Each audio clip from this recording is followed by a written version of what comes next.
Well, hello there, YouTube, and welcome to a very foggy Wednesday, the 7th of February. 36 degrees out here at the moment. Usually that fog can mean nicer skies. I haven't even looked at the weather. As far as I know, it's supposed to rain all week, but maybe not. It was actually nice in Vancouver. I don't think it ever did drip. I mean, when I test ride, there's some very threatening clouds, but you know, it's just those rogue clouds that float around this time of year. You leave and it's all sunshine. You're a little happily on your little ride, and all of a sudden, wham! You get blasted by one little cloud out there floating around. But anyway, nice brisk morning. Start of a new day. Let's get her going. Y'all come on along. Well, hello from a foggy, very foggy GC's truck stop. It's kind of the way it was in the house too, though, wasn't it? It's weird, the mountains back there in the background just absolutely disappear in the fog. What's really cool is when you have those little, like there'll be a spot in the sky, and that's the only clear spot, and those mountains are showing up back there. Man, it makes you want to jump on a dual sport or adventure bike and go heading on out there. So I'm thinking about getting another set of those Mitas tires for my Royal Enfield. Them things work so incredibly well on my DR that that'd be really nice on the Royal Enfield. I'm looking at the EO7 Plus, just the regular one, not the, was it the Avalanche or something like that? Those are super hard. Just the regular 107 Pluses are hard enough. That was tough to get them things on. Anyway, pump's done. Let's go. This is a huge parking lot. So you come through and take out about 10 parking spaces. And then on the other side, kind of got the same. Oh, AT's just parking. Yeah. But Mama? Yes, it was a nice drive other than Woodland. It poured down rain, soaking wet, and popped right back out on the other side, and it's nice. Yes, it's very nice. A little weird weather anomaly there on the way to work. Rain, yeah, that's crazy. Yeah, once we left GC's, it's just a few miles south of that. Boom, sunshine. Yeah. And it was nice to Woodland. But anyway, it's hump day, Mama. It is. Let's go bust her out. All right. All right. Love you. See you. Bye. I love you. Bye-bye now. Bye.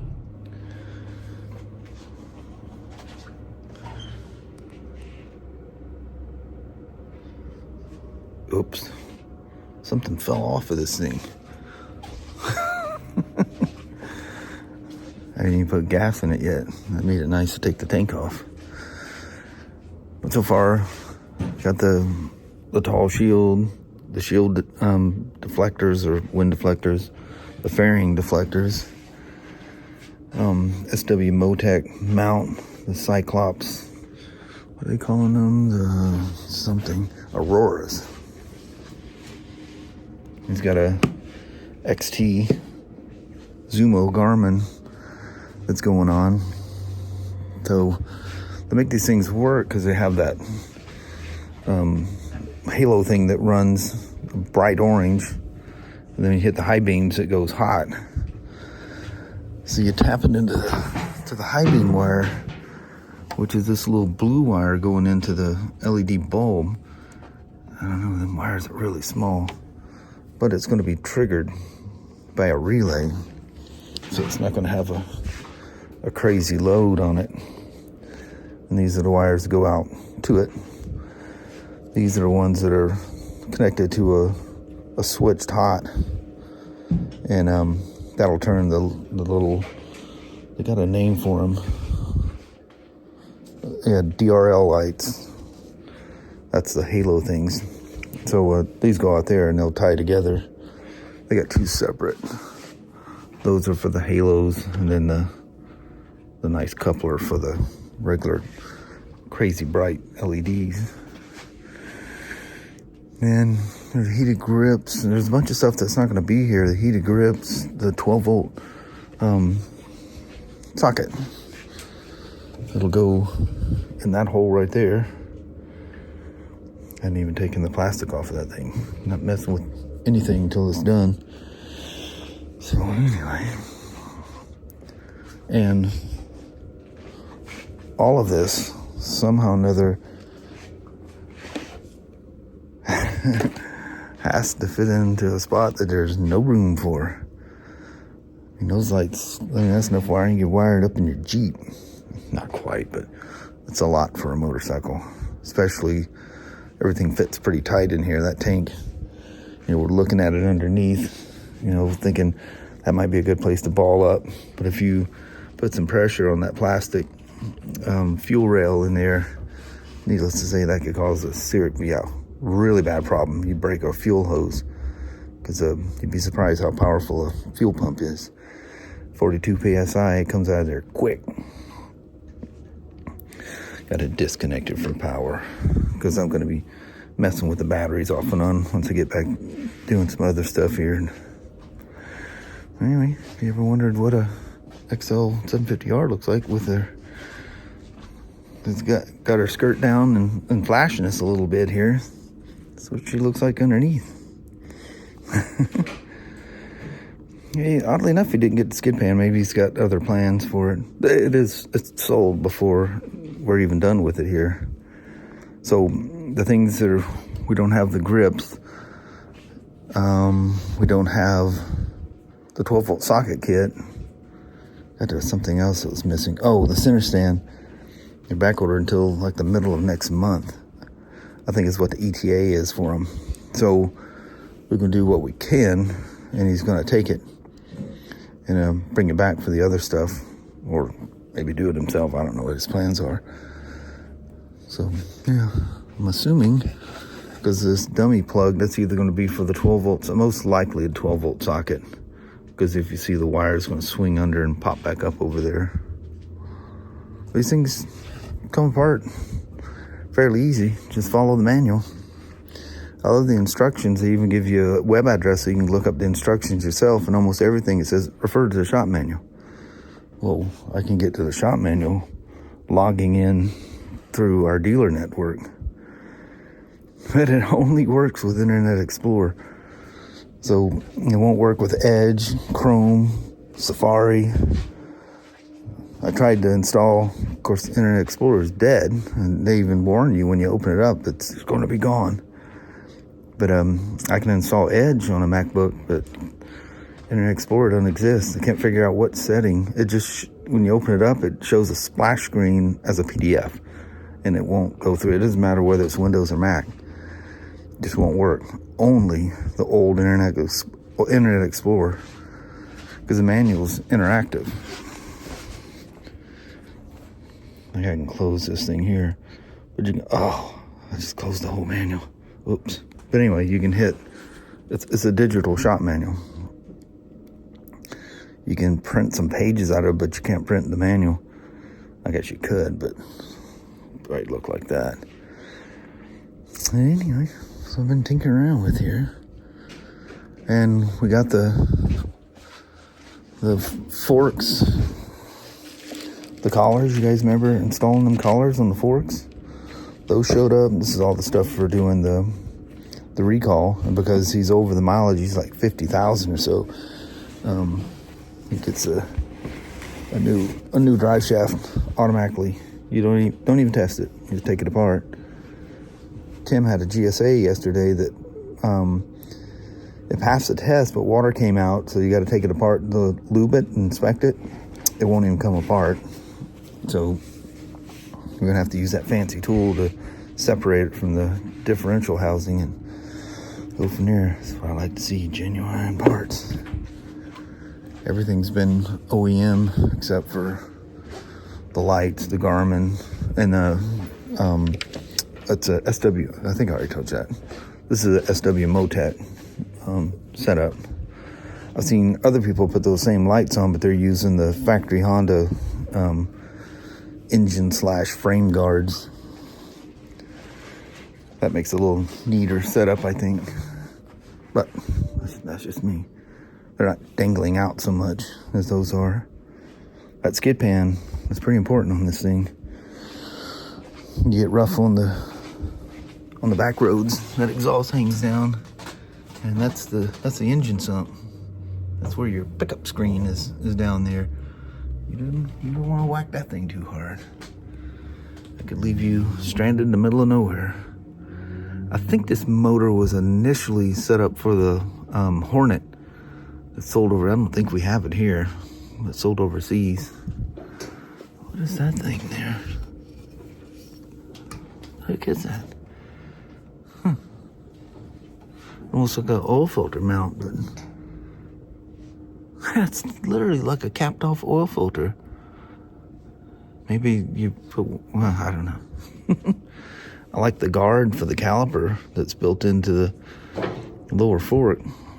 That's nice to have out in the pucker brush, so stuff don't come along and whack your caliper. A guard for the O2 sensor on the exhaust. I really, really like this thing.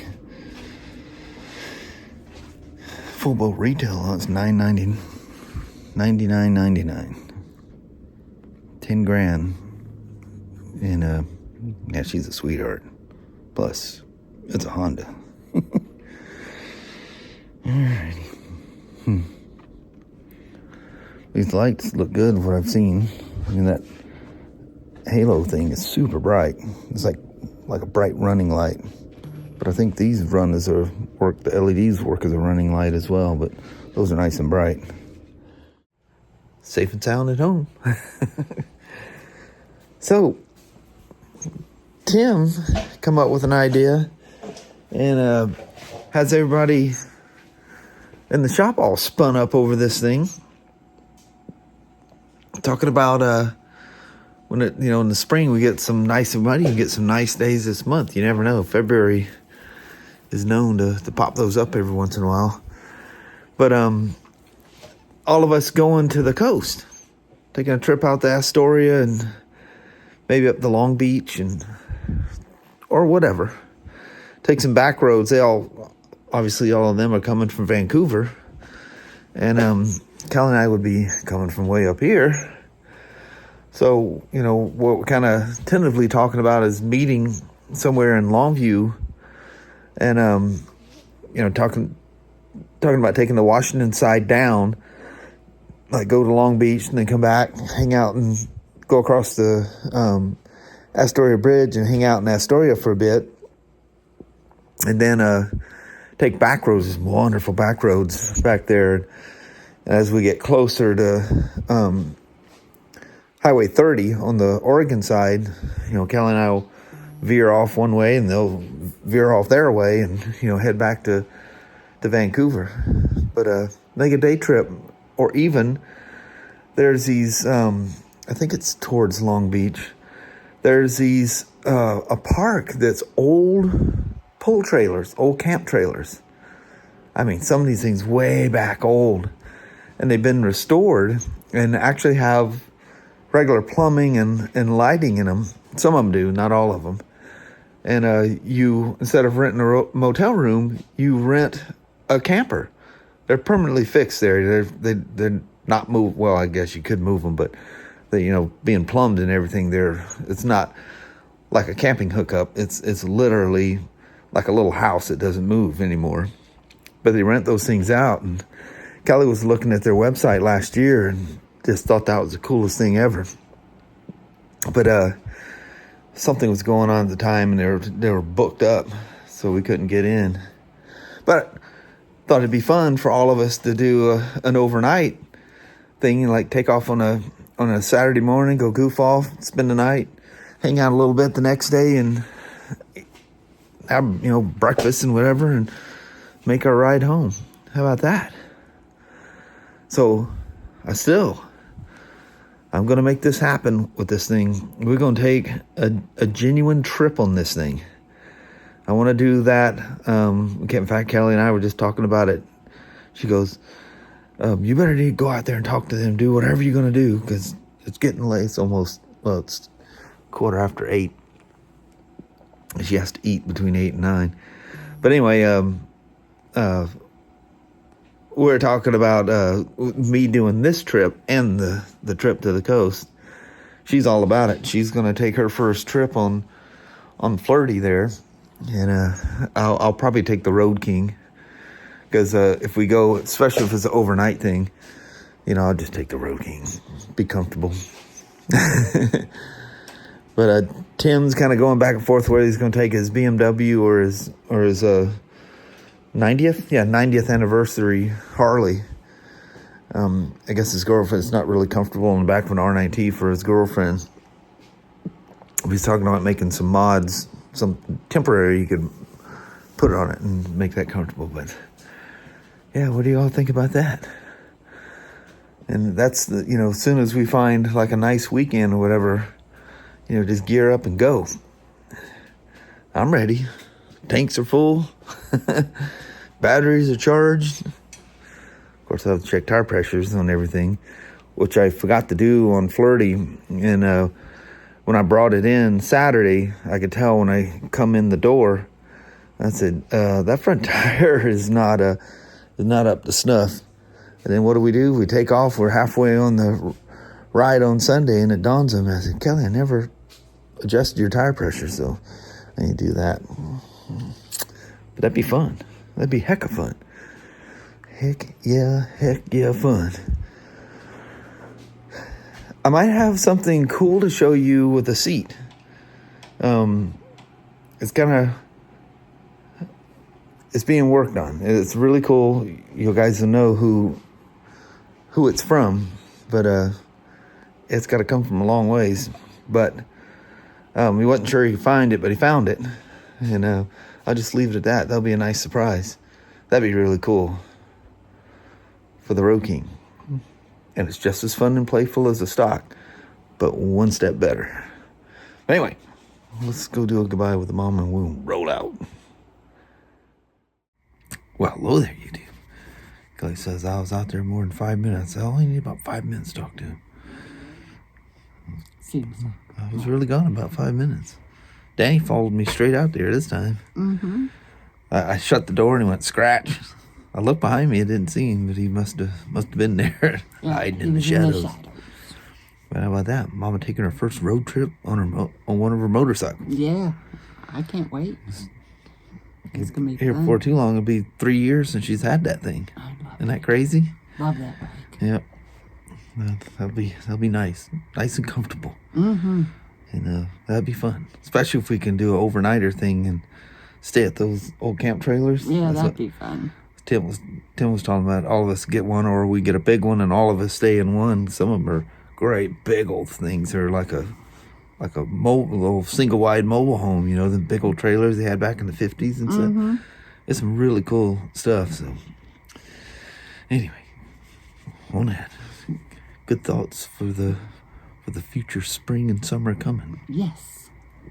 I think on that, I'll leave you them good thoughts. I'll linger on to them myself, and we'll say goodbye. Alrighty. Well, thank you guys so much for watching. We really do appreciate it. We will talk to you tomorrow. Same smoke time, same smoke channel. Don't forget to give it a thumbs up. And you guys have an amazing Thursday or Friday. Heck yeah. All right. See you in the morning. See you then. Thanks for watching now. Bye-bye.